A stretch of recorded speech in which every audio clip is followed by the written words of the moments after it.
December of 2007, a ton of liquid asphalt was $175. We're getting quotes at over $1,000 a ton now. Asphalt has gone up so much because it's petroleum-based. I don't believe we're going to have the ability to build asphalt roads in 50 years.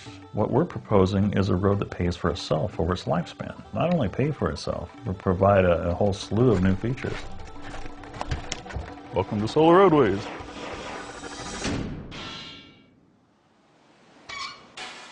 There's 25,000 square miles of road surfaces, parking lots, and driveways in the lower 48 states.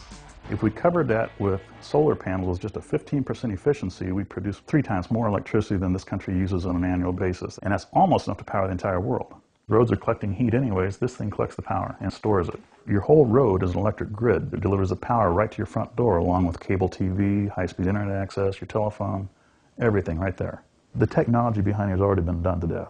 I'm just taking a lot of different technologies, making something new out of it. The one thing that hasn't been done is driving on glass. It's got to have the same traction as asphalt, has to be strong enough to support a fully loaded semi-truck, locking them up at 80 miles an hour, shatterproof, fireproof, transparent enough to allow the sunlight through but not to allow the glare back into the driver's eyes, all these specs.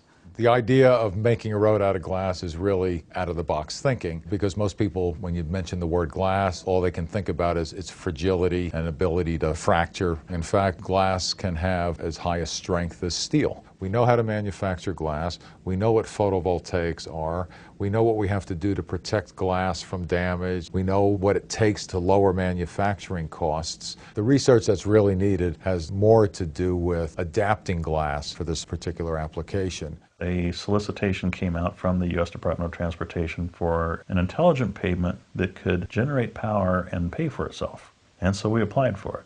That gave us the funds to actually build a prototype. We purchased parts to build a 12-foot by 12-foot full-size solar road panel. And our solar road panel has a 32 by 32 array of individual electronic modules. Each of these have LEDs, 3 white and 3 yellow. We milled some traces underneath for the cables. So our cables are coming in and they feed the electronics modules. We're sending commands to the microprocessor wirelessly. The microprocessor determines which of the LEDs are lit up. And we can spell words this way. There's a total of 6,072 LEDs in the prototype. So we can spell just about anything we want in there. In addition, we built a 3-foot by 3-foot panel with a frame around it. And we call this our crosswalk panel. There are load cells in here, and it's a weight machine basically. If you're driving at night and you're daydreaming or something and somebody steps off in dark clothing onto a crosswalk in front of you, that crosswalk starts to flash, the road in front of you starts to flash, it gets your attention, tells you to slow down.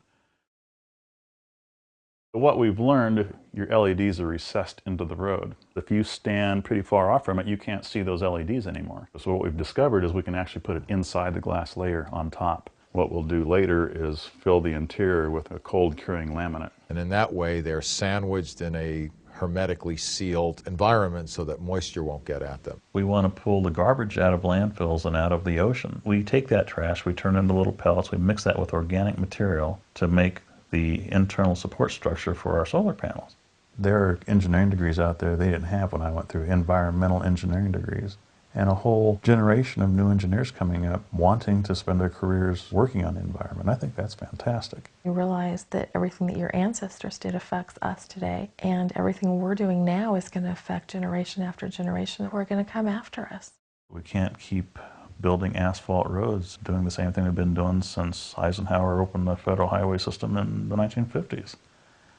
It's an antiquated system we've been using for far too long. It's time to move on. We can make better roads. We can make an intelligent electric roads which enable all electric vehicles. Let's move on, put fossil fuels behind us, and move into the 21st century. So which of you is the better solar roadway assistant? No, It comes with height, so obviously the taller. comes with beauty. Well, I'm taller, I'm closer to the sun, so Beauty here. Yeah.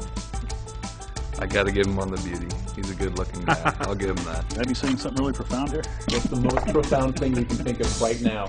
Duct tape.